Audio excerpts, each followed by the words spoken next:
여러분 안녕하세요. 오늘은 부동산 PF에 대해서 좀 설명을 들어볼 겁니다. 그래서 여러분 이런 기사 많이 보셨을 거예요. 이제 부동산 PF가 지금 난리가 났다. 부동산 PF 부실 때문에 이제 이게 뇌관이 돼서 앞으로 집값이 막 폭락할 거다. 이런 얘기 들어보셨을 겁니다. 일부는 맞는 얘기일 수도 있어요. 대체 부동산 PF가 뭐길래? 그래서 여러분들이 이 뜻을 알아야지 이게 진짜 부동산 집값이 폭락을 할 건지 아닌지 판단할 수 있기 때문에 생각보다 중요한 개념이 될 겁니다. 지금 시점에서는. 나중에 부동산 시장 막 좋을 때는 우리들은 크게 신경 쓰지 않아도 될 부분일 수도 있어요. 그러나 지금처럼 시장이 안 좋을 때는 이 부동산 PF라는 것만 잘 봐도 내가 기회를 포착할 수도 있기 때문에 제가 한번 여러분들께 설명을 드려볼게요. 일단 PF가 뭐냐면 프로젝트 파이낸싱의 약자예요. PF는 프로젝트 파이낸싱의 약자. 근데 프로젝트 파이낸싱 자체가 어떤 의미를 담고 있냐면 담보대출이 아니라 사업에 해주는 대출이다라는 의미를 담고 있습니다. 프로젝트에 해주는 대출, 파이낸싱. 그래서 이거를 사업이 어떤 사업인지에 따라서 부동산 PF인지 뭐 다른 사업의 PF인지 달라지는 거거든요.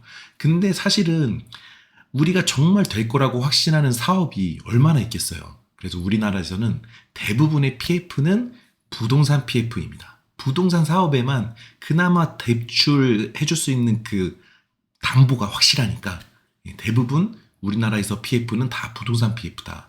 그래서 부동산 PF는 결국에는 부동산을 사업을 하는 사람들은 부동산을 지어서 파는 거 아닙니까? 그래서 부동산을 짓는데 건물을 짓는데 해주는 대출을 부동산 PF라고 이해하시면 돼요. 그래서 곧 PF의 뜻이 이렇습니다. 공사비 대출, 건물 짓는데 빌려주는 대출이 부동산 PF예요. 자, 잘 보세요. 근데 공사비 대출은 어떤가요? 공사비 대출은 내가 은행 입장에서 이제 딱 시행사한테 대출을 해줬으면, 건물을 짓는 사람한테 대출을 해줬으면 그 사람이 갚는 순간은 언제냐면 이 건물이 잘 지어져서 잘 팔렸을 때 갚을 겁니다. 그죠? 또는 내가 공사비 대출을 해줬어. 근데 건물이 다 지어지기 전에 미리 팔렸네? 그러면 그거 갖고 상환할 수도 있겠죠. 근데 문제는 지금 시장이 어떻습니까? 건물 잘 팔리는 시장인가요? 지금도 잘 안 팔리고 재작년 후반에도 잘 안 팔렸고 2023년에도 안 팔렸죠. 그러다 보면 이제 어떤 사태가 발생하는 거냐. 보세요. 오피스텔 같은 거 잘 보십시오. 아파트는 그나마 우리가 꾸역꾸역 팔렸잖아요. 근데 오피스텔 같은 거 팔렸나요? 진짜 하이엔드 오피스텔도 잘 안 팔렸고 우리가 듣도 보도 못한 오피스텔들은 정말 아무도 분양받으려고 안 했을 겁니다. 안 팔렸어요. 특히 뉴스에도 나왔던 이런 지식산업센터들. 무서워서 누가 분양받아요 이거를. 지금 지식산업센터 막 미분양이 늪이다 이러고 있는데 어떻게 분양받습니까? 그러니까 오피스텔 지은 시행사들 그리고 지식산업센터 지은 시행사들은 지금 죽을 마실 겁니다. 하나도 안 팔렸거든. 그리고 여기에 공사비 대출을 해준 쪽도 죽을 마실 거예요. 왜? 안 팔렸으니까 내가 대출 회수를 못했을 거 아니야. 내가 건물 지으라고 대출을 해줬는데 대출 회수가 안 됐다고. 그러기 때문에 이 공사비 대출의 운명은 결국에는 부동산 PF를 해주는 은행 입장에서 100억을 빌려줘 놓고 안 팔리고 안 팔리고 하다 보니까 할인되거나 또는 공매로 넘어가서 팔리겠죠.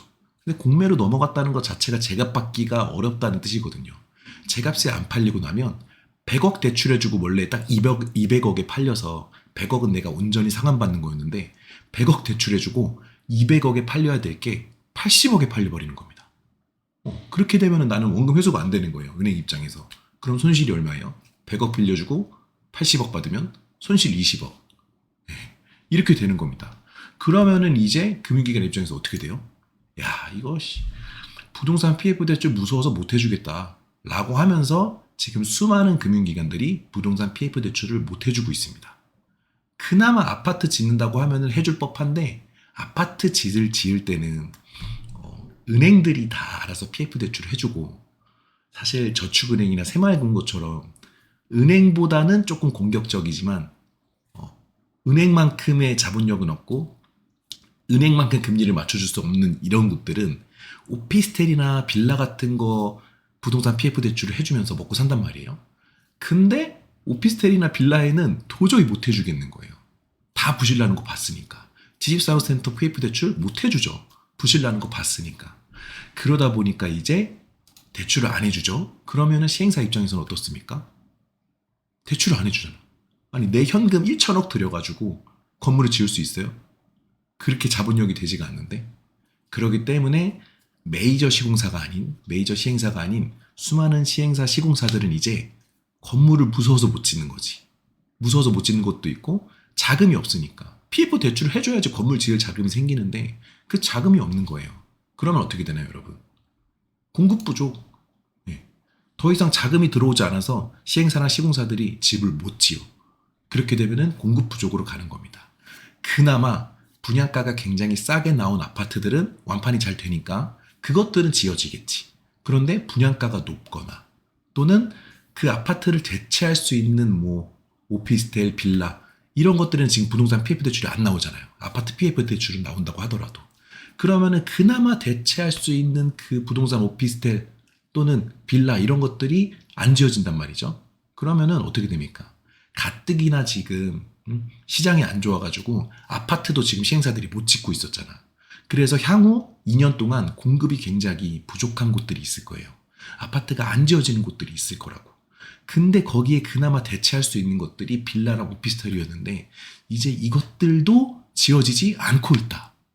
그래서 공급 부족을 더 심화시키는 현상을 지금 우리가 겪게 될 겁니다. 이게 뭐 때문이다? 부동산 PF 대출이 문제가 되기 때문이다. 그래서 일각에서는 어떤 뷰를 보고 있냐면 부동산 PF 때문에 금융기관들이 망해서 막 파산하고 영업정지를 당해서 결국에는 이것로 인해서 금융시장이 굉장히 안 좋아질 것이고 그 타격이 부동산 시장에 이어질 것이다 라는 뷰가 있고, 또 한쪽에서는 아니다. 지금 내가 보니까 저축은행들이 옛날의 저축은행 사태처럼 아주 상태가 안 좋진 않다. 비록 부실난 현장들이 많지만 그래도 건전성이 꽤 좋아서 비상금을 많이 쌓아놔서 이 사태를 잘 넘어갈 수 있을 것 같다. 그래서 아마도 금융기관들이 파산하는 경우는 별로 없지 않겠느냐. 게다가 지금 정부에서도 이렇게 금융기관들이 힘들어하는 걸 보고 미리미리 조치를 하기 위해서 주택도시보증공사나 주택금융공사의 힘을 빌려서 어떻게든 현장들을 살리려고 하고 있다. 그렇게 되면은 그 현장들의 돈이 투입이 되고 다시 부동산 시장이 살아날 때쯤에 막 이것들이 잘 팔리게 된다고 하면 부동산 시장은 살아날 것이다. 게다가 금리 인하 시점과 그리고 공급 부족까지 겹치게 되면 부동산 시장의 온기가 오히려 부동산 PF 대출 부실을 한번 밟고 나서 다시 살아나지 않겠느냐라는 뷰를 갖고 있습니다. 판단은 여러분께 맡기겠고요. 저는 사실 그 뷰 중에 후자를 좀 더 높게 보는 편입니다. 그래서 여러분들의 의견은 어떨지 모르겠지만 혹시나 다른 의견 제시하고 싶으시면 댓글에 좀 달아주시면 감사하겠습니다. 네, 오늘은 여기까지 하겠습니다.